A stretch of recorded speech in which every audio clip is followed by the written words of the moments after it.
You are listening to Small Business Straight Talk with your host, Amber De La Garza.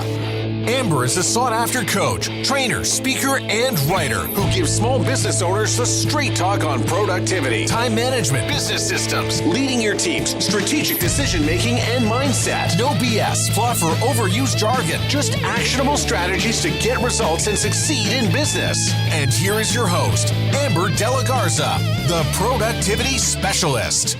Welcome, and thank you for listening to the Small Business Straight Talk podcast. Today is episode 402, Cracking the Consistency Code, Behind the Business with Courtney Townley. If you're a small business owner who wants to learn effective business strategies, improve time management, and elevate productivity to maximize profits, reduce stress, and make time for what matters most, then you're in the right place, and I'm so glad you've joined me. Today, we're going behind the business with my dear friend, Courtney Townley. And this conversation is going to challenge everything you think you know about consistency, health, and showing up for yourself as a business owner. After 25 years in the wellness industry, Courtney discovered something that changed everything. The problem isn't that we don't know what to do for our health. The problem is that we've been sold a tiny box solution for a much bigger equation.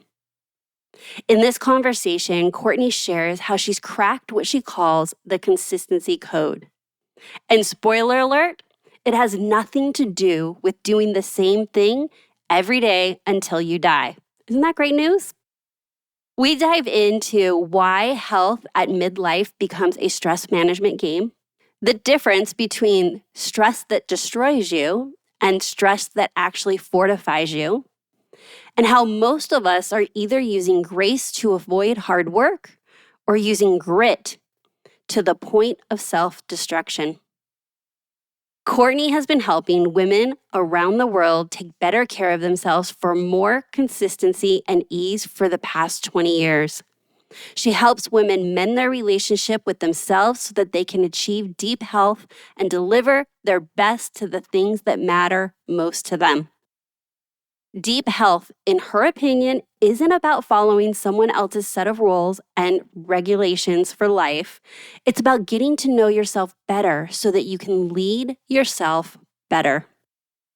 She is the host of the highly rated podcast Grace and Grit, where she encourages women to expand the definition of health far beyond the topics of diet and exercise. This is truly a deeper and bigger conversation, and she covers all of that on her podcast. I highly, highly recommend that you take a listen and subscribe if you're a midlife woman. Courtney is a level 2 certified nutrition coach through Precision Nutrition, a certified strength coach via the National Strength and Conditioning Association, and a certified life coach via the Life Coach School. And now, let's meet our guest and get to the straight talk.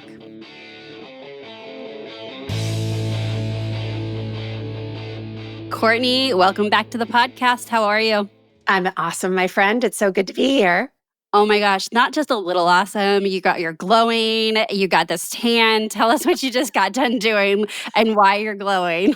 Yeah, I just got home from running my first international retreat. I had 14 clients meet me in the Azores Islands off of Portugal, and my mom came as well, which was incredible. And yeah, it was a week-long retreat for clients who've been working with me for the past year. And I think everyone would agree that it was just a really amazing experience. Magic. And you weren't just there for that week. You actually took kind of like a sabbatical, right? You were there almost a month? Yeah. So, I think it was like 3 years ago, I decided to go to Portugal for the month of August as kind of a one-time thing. But after I did it, I was like, oh my gosh, like this is nutrition. I need to do this every year. Yeah. And so every year for the past few years, I've basically been taking the month of August. And I build my whole business structure around that, by the way. Like it takes a lot of planning and a lot of, pre-organizing, but it's so worth it because even my husband, he's always just like, you just come home so lit up and so restored. And it's just good for everybody. Yeah, I will. And I know your boys. So you have your husband, and then we have sons that is the same age. And so when you said, oh, it was a one-time thing, did your husband really believe that? Because I wouldn't have believed that. I mean, it Probably was, not. yeah, I mean, I'm not certain he's shocked that you made this an annual thing after Right. that. Yeah. He's such a great guy, though. Like, I think really, we've been married 20 years. And early on in our marriage, um, I would take like a weekend here and there to go away by myself just to kind of, get back to myself and recollect myself. And I think he saw how powerful the benefit of that was for him, not just me. Yep. And he got to the point where now he just says, hey, babe, I think it's time. Like, I think it's time you step away, figure something out, go away for a few days. And it's just great because I think sometimes he can see it before I feel it or before I'm willing to admit it, maybe. Right. Yeah. Yeah. And so then I became part of this tradition. So we take a girls' trip at least once a year. I am totally okay with doing it a couple of times a year, but because of our schedules, we try to do it in the summer. We have gone places. You've come to Vegas, and I just recently came back from Montana visiting you and your family. Yes. And we were able to make all those trips restorative and, just really connect. And I think that our boys do. They're like, go forth, have fun, and come back amazingly, refreshed and just lighter. I feel like I come back energized as well. Yeah. It's like, it's time. I think you have to sometimes step away to put more life in your life, right? And I always say, like, if you don't learn how to like bend, you're definitely going to break. And part of my bending is knowing when I need to just like put the brakes on or slow way down and do less so I can show up in the way that I want to show up. 100%. I think I was only on day 2 and I booked my second trip back to Montana. Yeah. So that says something. So I said to myself, this is just too beautiful to come only in the summer. I surely need to see Montana in the winter. That's a good idea. Yeah, absolutely. So I'll be back in November. And so why I'm going to be back is I'm going to get teary-eyed right now. I wanted to be there to celebrate your book launch, which we're going to talk a bit about your book and what you have been creating in the universe. But that's why I'm going back to Montana, because I wanted to be present in real life and celebrate your book launch party with you. Because you're such a good friend. I mean, truly, that is like, to me, like, it says a lot about who you are and the way that you support your friends. But yeah, this is like a really big deal for me. It's a book. Lots of books exist in the world. But I don't think I had any idea what I was really committing to when I said I was going to write a book. You say these things, I'm going to build a house, I'm going to write a book, I'm going to move to a new place. And you don't really understand what you signed up for until you're in the midst of it. And Tell us a little bit about that process. Actually, I want you to take it back to, when did you know you had a book in you? And what did that feel like? When we talk about this, you've already used these words in the first 4 minutes of this episode of like, you feel it, you know it. Like, what did you know and how did it show up for you in your life that you had a book in you? So I worked with a business coach who to this day is still my favorite business coach ever. Her name is Dallas Travers. And when I was working with her, I was expressing to her how frustrated I was in the online space because I felt like I was selling something that I was so disconnected from. I was so tired of putting women's health in this tiny little box of diet and exercise. Because I knew from 25 years in the industry that so many other things came into that equation. Yep. And yet, it's like people weren't ready to hear it or they weren't ready to understand it. They certainly maybe weren't ready to buy it. So I was rumbling really hard with that. And I remember Dallas saying to me one day, Courtney, if you could only teach someone like 4 things about women's wellness and about behavior change science, like what would you want them to know? And so I went away for the week and I came back to her a week later with like these 4 very distinct practices that I constantly teach clients.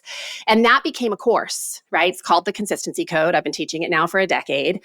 And I think— And the book is called? The Consistency Code. There we go. And the subtitle is A Midlife Woman's Guide to Deep Health and Happiness. But I think it was probably around year 5 of teaching that course where I was like, why isn't this a book? Yeah. I'm teaching it on the regular.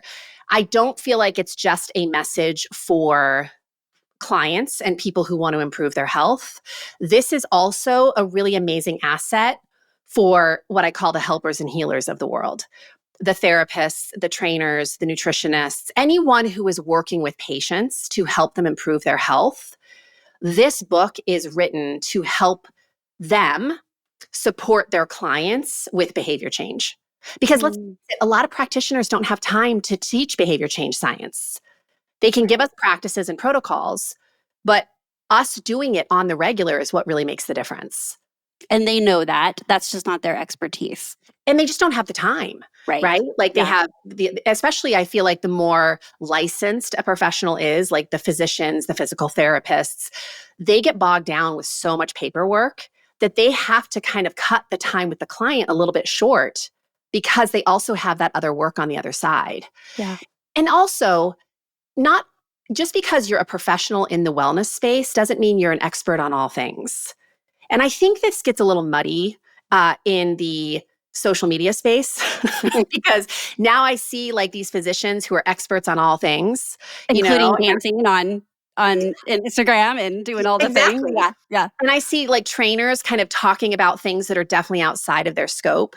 So it definitely gets a little bit fuzzy in the online space, which is a little scary. But the reality is, I just think professionals, we all need team building professionally. We need the other professionals in our court to be able to best serve a client. And that was partly why I wrote this book too, was for the professional as much as it's for the client. Yeah. So you and I have mastermind. We've built our families and businesses alongside each other for many, many years. And we've had boxers, we've had late night conversations, road trip conversations. And one of the consistent, no pun intended, challenges that we have shared is that we knew that our work was meant for so much more, but it wasn't the sexy that everybody wanted. It wasn't the fix that everybody was buying, even though we knew what fundamentally makes the change. In my arena, for my business clients, in your arena, Midlife Women, we serve different arenas, but we had this constant challenge where we're like, how do we market what we believe in a way to people that think that they want a quick fix?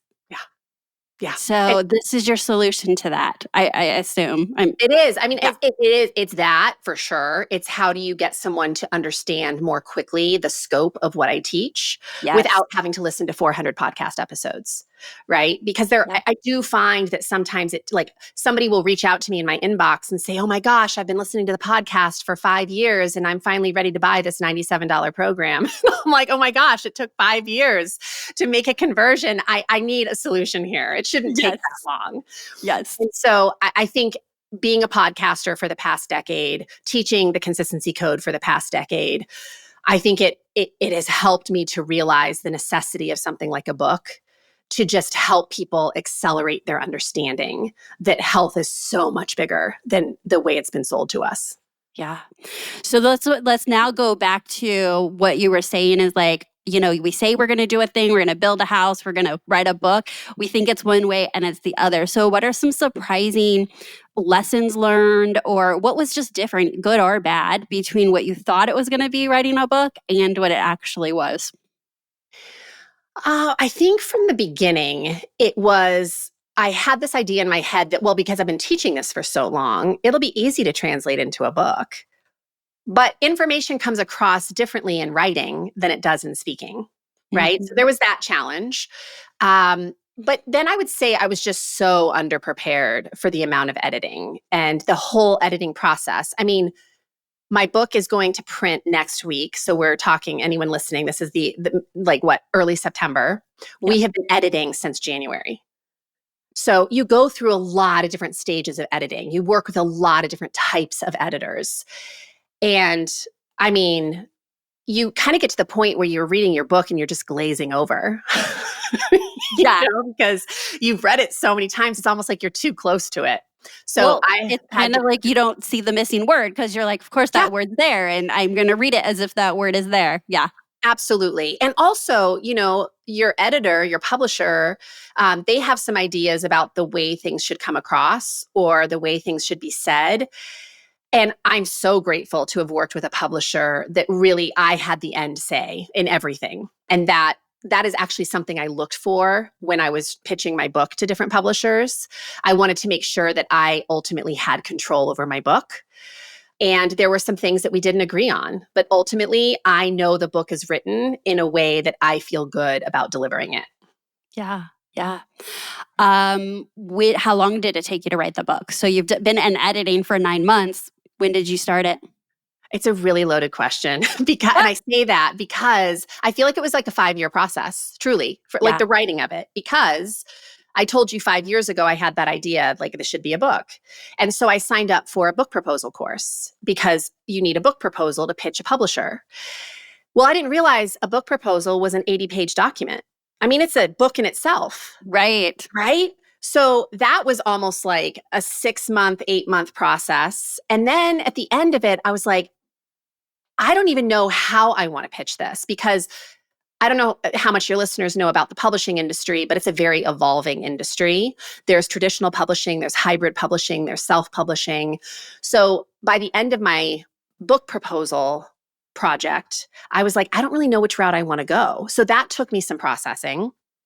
And then I hired a book writing coach because I knew I needed to start writing, even though I didn't yet have a publisher. So I wrote for about a year, and then I took the foot off the gas pedal for a year because I just got busy with other things. It was, it required a level of discipline I wasn't really willing to give. And then I finally circled back to the book. I knew that I was never going to be at peace unless I got this thing birthed into the world. I always talk to my clients about integrity pain. And for me, this was integrity pain. I knew it was something I needed to do. I wasn't doing it. And I just wasn't going to feel at peace until I did it. So that's when I got serious about finding a publisher.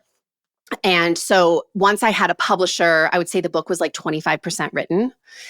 And then it took me maybe from August to January, which isn't a very long time to finish not the at book. all. Yeah. So, but again, I feel like I had a decade of work to support it, where somebody who's starting from a brand new idea, flushing things out for the first time, I can see it being a much longer writing process. But because I knew exactly the mechanics and the order and the curriculum of the book, that came pretty swiftly. Yeah, and all the client case studies and experiences you have to pull from, and real life is what is in this book is like, this isn't theory. This is decades of real life on the ground experience of how change can actually happen. Yes, definitely. Yeah. And it was a lot of the interviewing because I wanted to make sure that I was getting clients' words right and translating their experiences in ways that felt honest to them. So yeah, there was just a lot in it. I think it was just a bigger project than I anticipated. I just thought, well, yeah, I already have a full-time job and I already have all these other things I'm committed to. It'll be fine. It'll just be like the side gig. No, it was like a whole nother career. Of running these. It was a business in and of itself. Yeah. So you really had to organize your time and priorities around getting this done. Getting it done. And now I feel like I'm just now moving into a whole nother stage of the book, which is the marketing, right? And the promoting, which really my publisher keeps reminding me that once you launch your book, you're really looking at a whole year of hard pushing and marketing. And you're going to talk about it forever, hopefully. Yeah. But this is like, I'm entering that year of opportunity. And so it feels like the real work is just beginning. That's kind of fun and exciting though, right? And terrifying. Yeah, and terrifying. And sales also, or, that self-promotion piece, I think as business owners is challenging for all of us in different ways. Yeah. So it will definitely be an opportunity for me to up my game in that department. Yeah. Yeah. Well, I love that we were able to start off and kind of go behind the scenes, because anyone in any industry that's a business owner, maybe you also have this like burning desire, or maybe it's more like a whisper and you've kind of like pushed it out and you've ignored it. And that's why I wanted to get in behind the scenes. And we're really close friends. And so I kind of skipped the whole, like, tell me about your business, tell me about your expertise. So we're going to be 15 minutes in and go backwards on this interview. I will do a separate intro that properly intros you.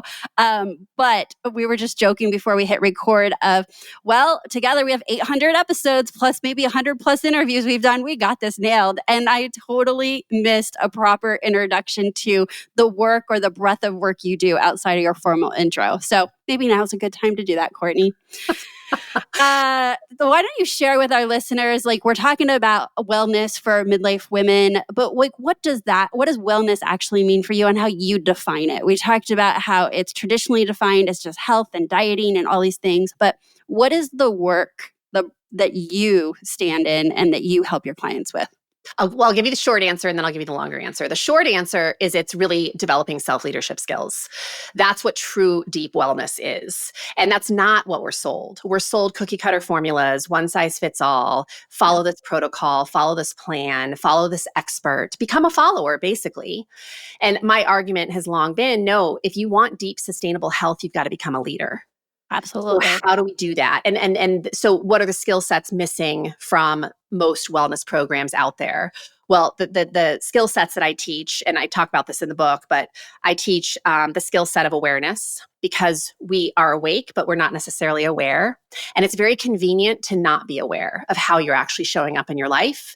Because if you aren't aware of how you're showing up, you don't have to change your behavior. Yeah, right? You don't have to take responsibility either for where we're at. It's very convenient that we're not aware of how we're showing up. And we kind of busy ourselves to the point of not having time for that practice. And then I teach the practice of organization, which I know you're very heavily an advocate for as well, which is really when we start learning more about ourselves because of our awareness practices. How do we decide where we want to start doing cleanup first? Because we can't clean up everything at once. It's kind of like if your house is a mess, you can't clean up your whole house at once. You got to start in one room. And if you think you have to clean it all up at once, you just never start. So that's not helpful either. Not helpful either. So just deciding what room and what part of the room am I going to start in? Mm-hmm. And once I make that decision, so there's a lot of talk about decision making too, because we're not so good at that sometimes with our self-care. But once we decide where we're going to start, how do we organize ourselves to make sure that showing up gets easier? Because you can say, well, I need to eat better. Okay, well, that's vague. What does that even mean, first of all? And also, if you're going to call yourself to that action and hold yourself accountable to it, specifically, what are you committing to? And how can we make that commitment so small that it's almost hard not to show up? Yeah. Right? Yeah. So like, what's the bare minimum commitment there? And then, of course, where everybody rumbles and where I tend to do most of my coaching, you probably do a lot of your coaching here too, is the practice of follow through. You can know what you need to do. We all you can know have it so much, right? Yeah. You can have like the color-coded planner and markers and stickers that, illustrate your whole week and how you're going to show up for yourself. But if you don't actually show up, it's all for nothing. So in the practice of follow through, I talk a lot about the nervous system because we are so disrespectful of our nervous system, especially I think as women, and how we organize our lives and what we expect from ourselves in a day. We talk a lot about emotional regulation. So being willing to feel hard things in order to show up, and also managing your mind, parenting your brain. Like those are really essential skill sets and follow through. And then the last skill set that I teach for self-leadership is the practice of realignment. Perfection is not a thing. You executing perfectly your wellness plan, whatever that is for you, is not going to happen. Right? We all mess up. We all get distracted. Curveballs come. Things happen. We get a little bit lost in the woods and we have to pivot ourselves back. So how do we do that? Yeah. And I think that's a skill set that we don't talk enough about in the wellness space. So back to your question, what is wellness? How do I define it? I define it as a lot of things, but I will say this. Number one, it's multidimensional. Health is not, or wellness is not just physical. It's multidimensional. So it's mental, it's emotional, it's relational, it's spiritual, it's environmental, it's all of those things. So if we are only addressing physical, we're ignoring the whole rest of the pie of wellness, what makes us well, and that's a problem. You're never going to find a state of deep health by only isolating one piece of it. The other thing I would say wellness is it's dynamic. It's always changing. So we have this concept that we're healthy or not, but it's not, health isn't something that you have or don't have. There are parts of your life that are beautifully healthy right now. And there are parts of your life that are probably a little bit depleted and struggling a bit. So as a whole, if you asked yourself the question right now, is my life moving in the direction of health? If you say no to that question, there's no judgment needed. But where do we maybe need to reorient ourselves and reorganize ourselves to move in that direction? Yeah. I would also largely say that like health and well-being is a relationship. We treat it kind of like a dictatorship. Like I'm just going to demand that if I do certain things in the week, I exercise this many hours, I eat in a certain way, my body is supposed to respond in a particular way. Well, how has that worked for you? Because I don't think it works well for most people. Yeah. And so I always challenge my clients, number one, to really consider if you had to think right now of your health journey as a relationship, what words would you use to describe it? And clients will often say to me, well, it's complicated, it's disrespectful, it's really uncomfortable, right? It's a Mm-hmm. lot of things that don't feel good to describe. Like they're not great descriptors. How do you want your health journey to feel?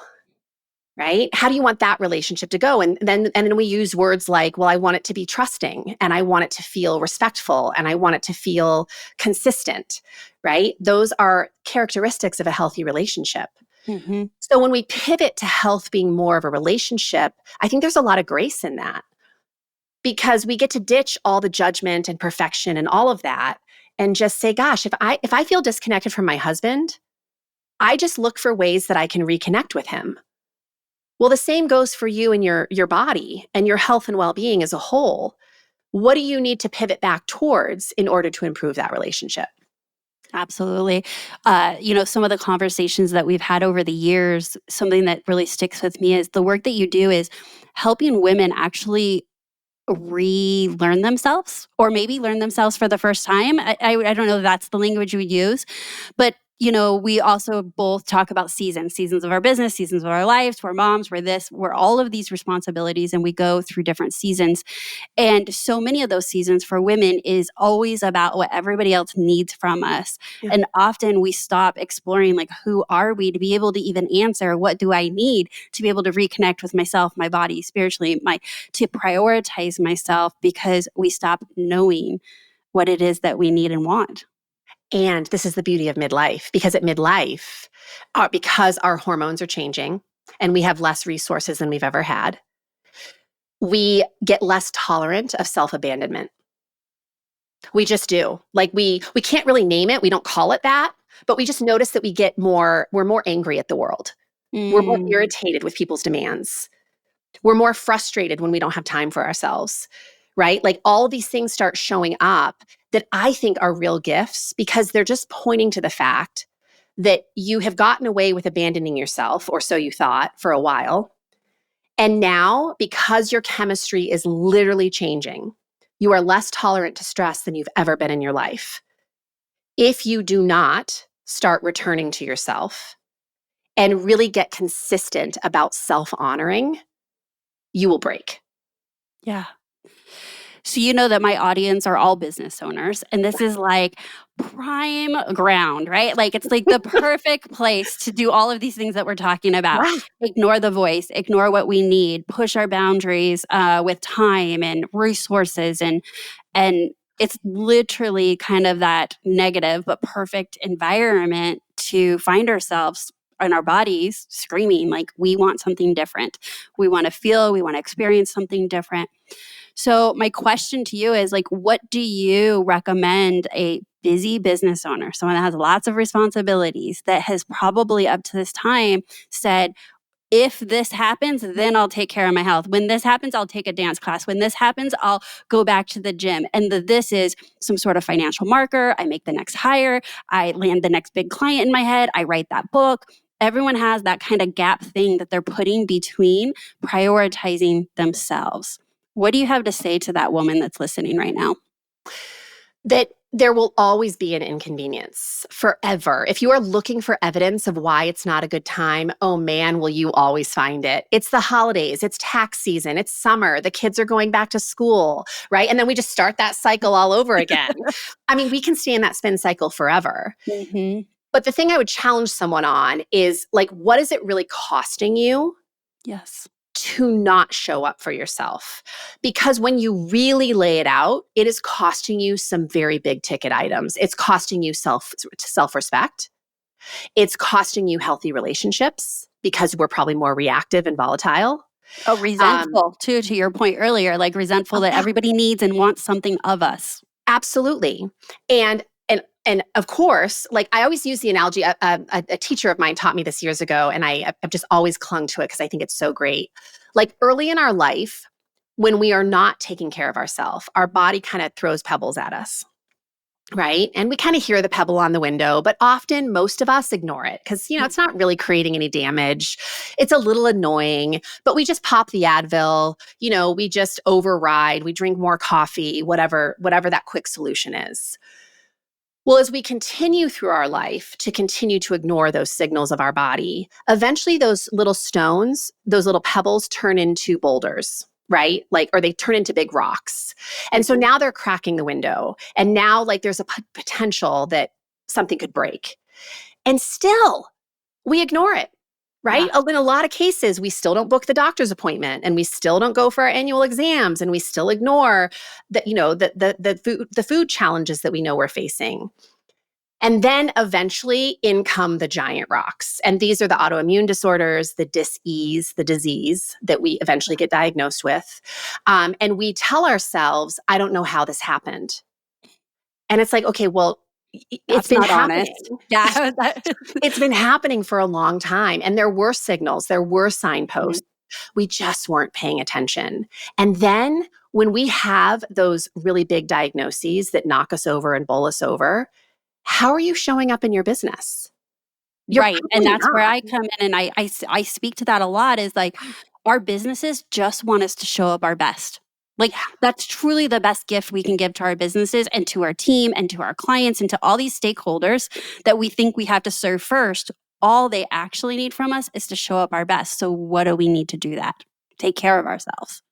And I think to your point, because I think it's such a strong point, as business owners, we are naturally in a leadership position, right? Mm-hmm. That is a leadership position to be in to be a business owner.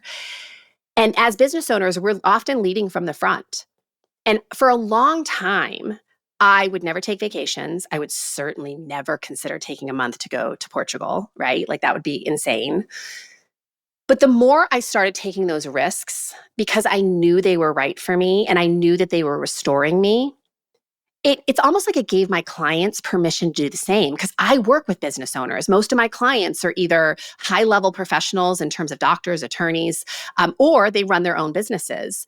And so for them to see a business owner saying, hey, I'm not going to be doing coaching calls for the month of August, right? And this is the plan. It's almost like it gave them permission to start setting some boundaries in their own business. Absolutely. So I truly believe that how we arrived here with this very diluted health conversation, especially for women, is we did not have examples of women leading themselves through the health and wellness space in a powerful way. I didn't. My mom was always on a diet and she was never exercising, and she's changed all of that now. But growing up as a kid, I just saw someone who really didn't like her body, who had a really messed up relationship with food, who moved her body only because she had to, right? Mm-hmm. And so I think a lot of us can think of those examples in our life of women who we didn't really want to become like them when it came to health, especially in our older years. So now we're being called to become those women, right? That's how the conversation is going to change. That's how I think the health arena for women is going to change, is that we have to lead from the front. We have to decide that health means that I am going to nourish myself in ways that I am deficient in. Mm-hmm. And please keep in mind, nutrition is not just about food. Sometimes it's sleep. Sometimes it's having a week by yourself. Sometimes it's quitting a job. Sometimes it's starting your own business. But where are your nutritional deficiencies in your life? Because I guarantee they're radically different than mine. Right. And don't you think that they change through different seasons? Absolutely. Yeah. 1,000%. What I needed as a new mom is very different than what I need now as a woman traveling through perimenopause. Right? Mm-hmm. So Mm-hmm. it definitely changed. And that's going back to what we said earlier, that health and well-being, it's dynamic. It's always changing. And yet we treat it like self-care should always look the same. Right. Right. And then we weave these elaborate storylines that something is wrong with me because this way of taking care of myself is no longer working. And so I must be the problem. Yeah. You're not the problem. The structure is the problem. I'm so glad you said that. That's actually what I was going to say next is also during our trips and our night times, our Voxers, we've talked about this same intersection between, think time management, productivity. It's like, do this thing in a book, put this box, use this calendar, use this app. You're told to do this one thing. You do that one thing, which, it's never just one thing. It's dynamic to your point. Yeah. And then when you do it and it doesn't fix your problems or you're not consistent with it or it doesn't work for you, then we start internalizing, it's me. It's all me because those experts know. And it must be me. There's something wrong with me. And how does that self-talk and that chatter, that language make you want to seek what the real truth is? Yeah. And this is where you and I really, it's like, it's dynamic, it's customized. It has to take you. What are your wants? How do you move? Who are you? And yes, there's solutions, but it has to be the solution that's right for you based on this time, this season, all of those kind of situations. And again, I'm talking time management, productivity, business, but you're saying the exact same truth. And we always keep coming to that. It's like, what is this true? Oh my gosh, we teach the same thing in different arenas. And it's because we're like, it's the truth. It's what works. It's actually what gets consistent, sustainable change. Yes. Which no matter what arena you're working in, that is what we want. We really want for things to improve. Yeah. And like you said earlier, it's not sexy. It's not an outcome necessarily. Like when we get attached to the outcome of just making the money, just losing the weight. Yep. We almost lose the love of the process, which is we know hands down that if you do not enjoy the process of whatever you're doing, why the hell would you sustain it? You're not going to. Yep. So it's really, health is a place of doing things that you actually enjoy to take care of yourself. And some of that requires experimenting, right? And getting uncomfortable. I'm not saying that, if you don't like to exercise, just don't ever exercise. That's probably not going to work well for you. But do you need to go into a gym and strength train? I know there's a lot out there, especially for midlife women, you must strength train. And it's like, okay, but if you haven't exercised in years, let's maybe not start there. Yeah. Let's start walking around the block. Let's take your dog out more often. I mean, and also don't judge what health or training looks like to your male counterparts. Yeah. So I'll give you an example. So 3-day weekend, we just came off a 3-day weekend. It's Saturday. My husband and I love to have coffee out on the back patio. We connect. It's part of our process. Well, he decides, he pops up, he goes into his garage, gets his stuff, and he starts doing this movement and it's like, I don't know, it's a jump rope, but it's not, it's a rope. And I'm like, he's like, here's one for you. I'm like, I'm not jump roping. He's like, we're moving our body. So he starts doing this dance in the backyard. I did it for a few minutes, whipped up my legs. I'm like, I'm not coordinated enough for this. We're not doing this. The next day we're having coffee and I pop up and I'm like, such a beautiful morning. And I start gardening and I'm carrying these big bags of soil and I'm on the ground and I'm moving plants and I'm sweating. And I was like, by the way, this is my example of moving my body and exercise in the morning after coffee. And it looks different. Yeah. It doesn't need to be the same, but the end result was he sweated, I sweated. We got some sun. We both got some sun. I moved in a way that felt joyful, and he got to move in a way that felt joyful to him, and they were not the same by any means. Yeah. And that was from a Saturday to a Sunday. Yeah, exactly. And I often remind my clients who are they're forcing themselves into this exercise box. Yes. And yet you can tell they don't really enjoy exercise.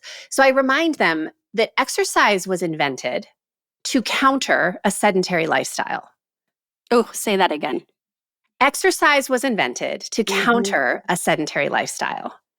So you are not meant to exercise. You are meant to move your body often and much. And we see this evidence of this in a lot of other countries, right? Where they have better health outcomes because they tend to move their bodies better. They walk up hills. I mean, you go to Europe and you see these older women carrying all these groceries in their little they're kind of flat shoes with a little bit of a heel. They're walking on cobblestone.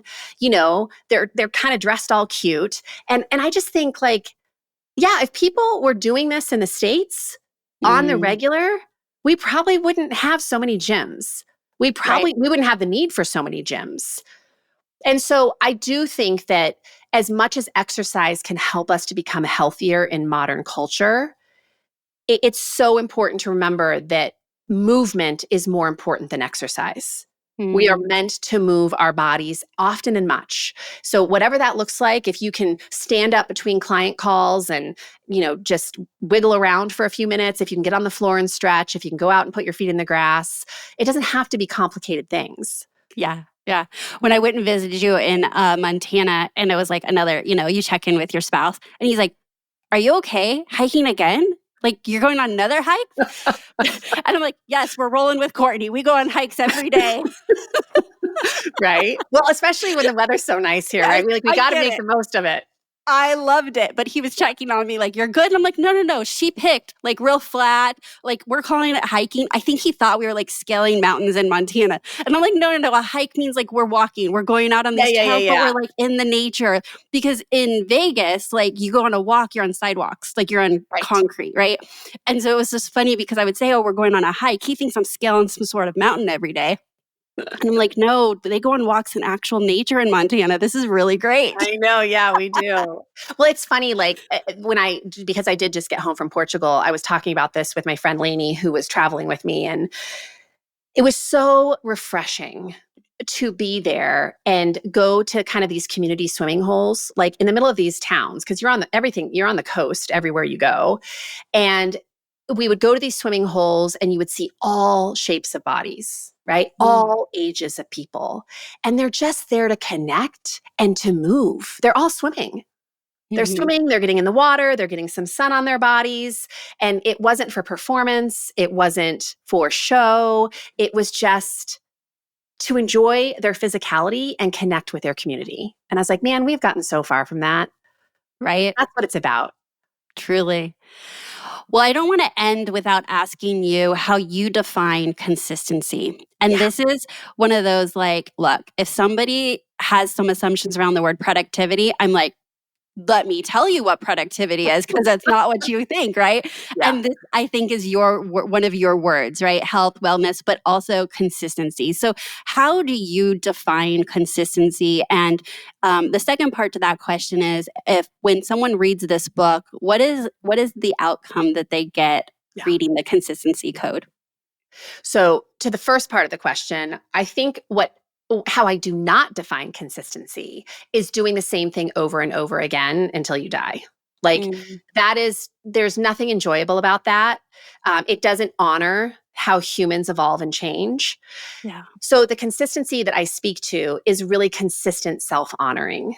What does self honoring look like for you today? Now, if you didn't sleep well last night, and you've got massive amounts of stress at work right now, maybe self honoring today means canceling something that you formerly committed to and getting to bed earlier tonight. Maybe that's what Mm, self honoring looks like, right? Maybe self honoring looks like signing up for that class that you've been meaning to sign up for a year because it really lights you up. But you're always, negotiating your way out of it because you don't have time, you're too busy, other people need things from you. Maybe that's what self honoring looks like for you. But I truly believe that if we do more self honoring, we give ourselves more nutrition on all those fronts that I talked about earlier. We start putting more life back into our life. And that, like, you can't not become healthier with that. mhm. So that to me is that's the consistency I'm advocating for, is consistently showing up to nourish yourself in whatever ways you need to be nourished. And you And that's explore a bunch of ways in the book of how you Yeah, can of course. nourish yourself. Yeah. Absolutely. So the promise of the book is really to help remove overwhelm from the health arena, especially Mm, for midlife women. The book is written for midlife women because that is the market or the target audience that I work with. And I also really have a heart for that population because it is, number one, there's so many fear mongering tactics directed towards that population. It's also a complicated time in life because, like I said earlier, hormones are diminishing, stress levels are rising, and that does not bode well for health.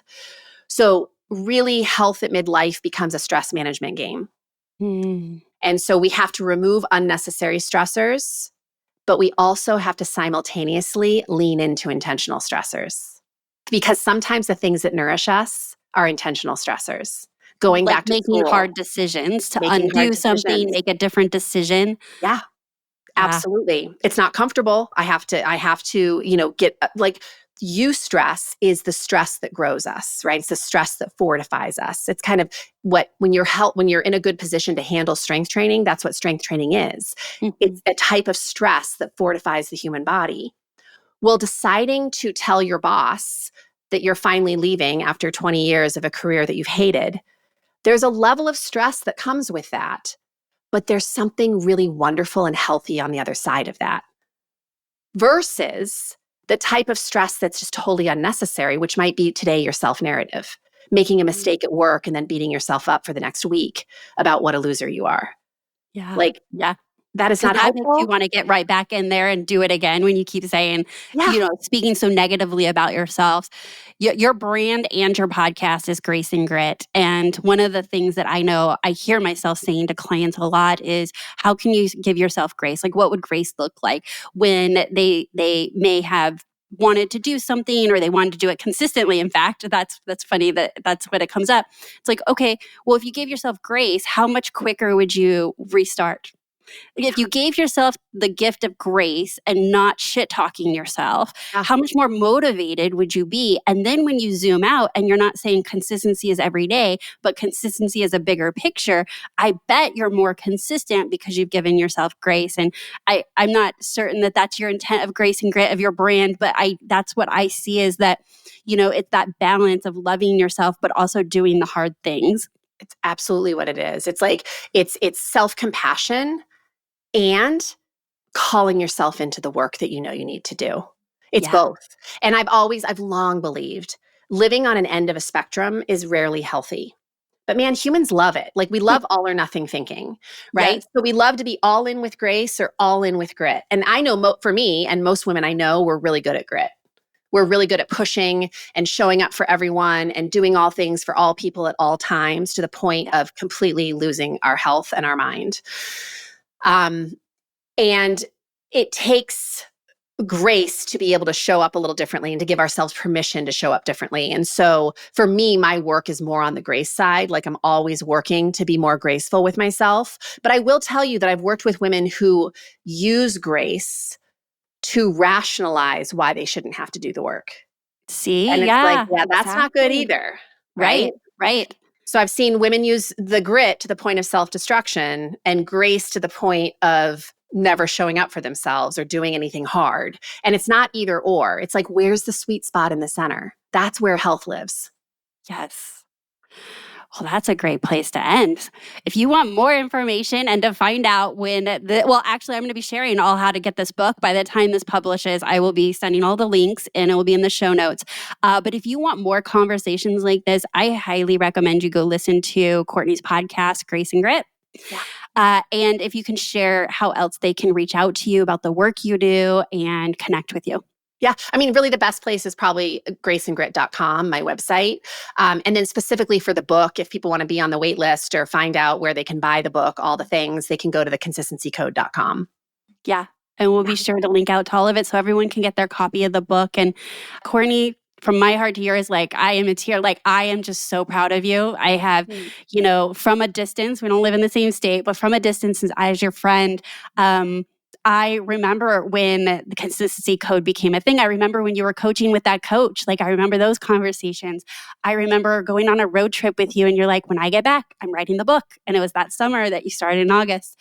Yeah. And I am just so incredibly proud of you that you get to express yourself and do this good work because I know how impactful it is. I've had a few clients that ended up working with you and I've just heard such amazing things that is life-changing. And so I love truly, you and so proud of you. I so appreciate it, my friend. Like truly, like it part of my nourishment is the friendship, right? And is the community and is like, I think for us to express ourselves in these ways, we need community, we need support, we need cheerleaders. And you have through and through been one of those for me. And I just can't thank you enough.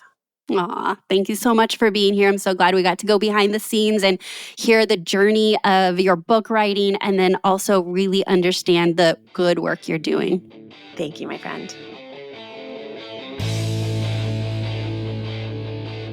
Well, I hope you enjoyed my conversation with Courtney today and found it incredibly valuable.